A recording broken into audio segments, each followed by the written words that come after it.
پڑھنے کے مسائل ہم سن رہے تھے۔ نمبر 7، بیٹھ کر پڑھنے میں کسی خاص طور پر بیٹھنا ضروری نہیں ہے، بلکہ مریض پر جس طرح آسانی ہو مریض اسی طرح بیٹھے۔ ہاں، دو زانوں بیٹھنا آسان ہو تو اس طرح بیٹھے، دوسری طرح بیٹھنے کے برابر ہو تو دو زانوں بہتر ہے، ورنہ جو طریقہ آسان ہو بیٹھ کر بس نماز پڑھ۔ کھڑا ہو سکتا ہے مگر رکوع سجود نہیں کر سکتا یا صرف سجدہ نہیں کر سکتا، مثلا حلق وغیرہ میں پھوڑا ہے کہ سجدہ کرنے سے وہ پھوڑا بہہ جائے گا، تو بھی بیٹھ کر اشارے سے پڑھ سکتا ہے۔ بلکہ بہتر یہی ہے کہ اس صورت میں یہ بھی کر سکتا ہے کہ کھڑے ہو کر پڑھے اور رکوع کے لیے اشارہ کرے، یا رکوع پر قادر ہو تو رکوع کرے، پھر بیٹھ کر سجدے کے لیے اشارہ کر لے۔ اشارے کی صورت میں سجدے کا اشارہ رکوع سے تھوڑا پست ہونا چاہیے، کہ سجدے کے لیے رکوع سے زیادہ سر نہ جھکایا تو اشارے سے سجدہ ادا ہی نہ ہوگا، اس لیے نماز بھی نہیں ہوگی۔ مگر یہ ضروری نہیں کہ سر کو بالکل زمین سے قریب کر دے۔ سجدے کے لیے تکیہ وغیرہ کوئی چیز پیشانی کے قریب اٹھا کر اس پر سجدہ کرنا مکروہ تحریمی، ناجائز اور گناہ ہے۔ سجدہ کرنے کے لیے کوئی چیز پیشانی کے قریب کر لینا، تکیہ یا کوئی اور چیز، یہ مکروہ تحریمی ہے، گناہ ہے۔ کئی لوگ دل کو سہارا دینے کے لیے اب نیچے تو میں سر جھکا نہیں سکتا، کوئی چیز اوپر قریب کر لیتے ہیں، کوئی لکڑی، کوئی تکیہ، اس پہ سجدہ کر لیں، کہ ایسا کرتے ہیں مریض، تو ایسا گناہ ہے کرنا۔ خواہ خود اس نے وہ چیز اٹھائی ہو یا کسی اور نے وہ چیز قریب کر دی ہو کہ چلو سجدہ کر لے گا تو ذرا زیادہ ثواب ملے گا، زیادہ ثواب کے چکر میں الٹا ان کو گناہ مل رہا ہوتا ہے، یہ منع ہے یہ چیز۔ اگر کوئی اونچی چیز زمین پر رکھی ہوئی ہے، اس پر سجدہ کیا اور رکوع کے لیے صرف اشارہ نہ ہوا بلکہ پیٹھ بھی جھکائی تو صحیح ہے، بشرطے کہ سجدے کی شرائط پائے جائے، مثلا اس چیز کا سخت ہونا جس پر سجدہ کیا کہ اس قدر پیشانی دب گئی ہو کہ پھر دبانے سے نہ دبے، اور اس کی اونچائی 12 انگل سے زیادہ نہ ہو۔ ان شرائط کے پائے جانے کے بعد حقیقتاً رکوع اور سجود پائے گئے، لہذا اشارے سے پڑھنے والا اسے نہ کہیں گے، اور کھڑا ہو کر پڑھنے والا اس کی اقتداء کر سکتا ہے۔ اور یہ شخص جب اس طرح رکوع اور سجود کر سکتا ہے اور قیام پر قادر ہے تو اس پر قیام فرض ہے، یا اثناء نماز میں یعنی دوران نماز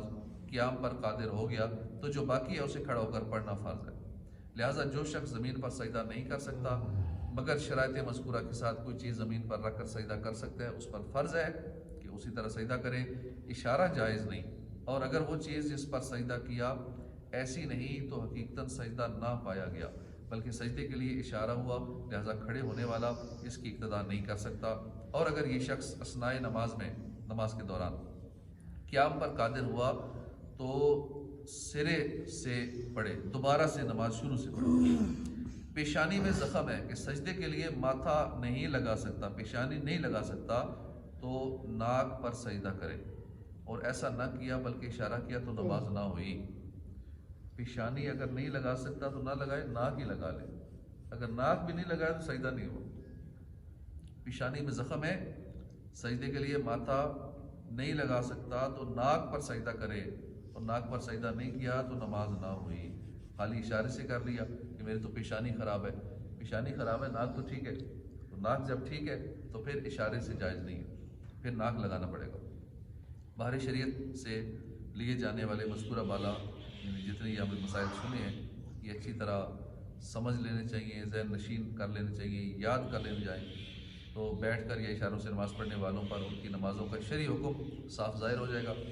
جو مریض اور مجبور نہیں ہے انہیں بھی یہ مسائل سیکھنے چاہیے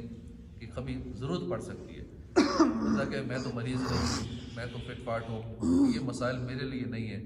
تو یہ مسائل ہو سکتے ہیں آج ہی بیمار ہو جائیں، آج ہی کچھ ہو جائے اللہ نہ کرے، تو یہ مسائل ہمارے لیے ضروری ہو جائیں گے۔ جب بیماری آتی ہے تو پھر تو مسائل سمجھ میں نہیں آتے، بندہ اپنی ٹینشنوں میں اسی بیماری میں سارا دماغ اس طرف ہو جاتا ہے، تو پھر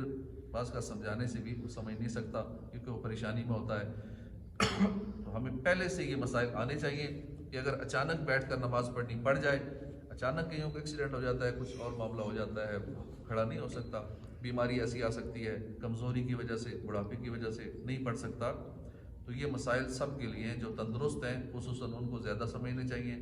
کہ اگر ایسا وقت آ جائے تو ہمیں مسائل پہلے سے پتہ ہوں، ہماری نمازیں ضائع نہ ہوں۔ اللہ پاک عمل کی توفیق عطا فرمائے، آمین، بجاہ النبی الامین صلی اللہ علیہ وسلم۔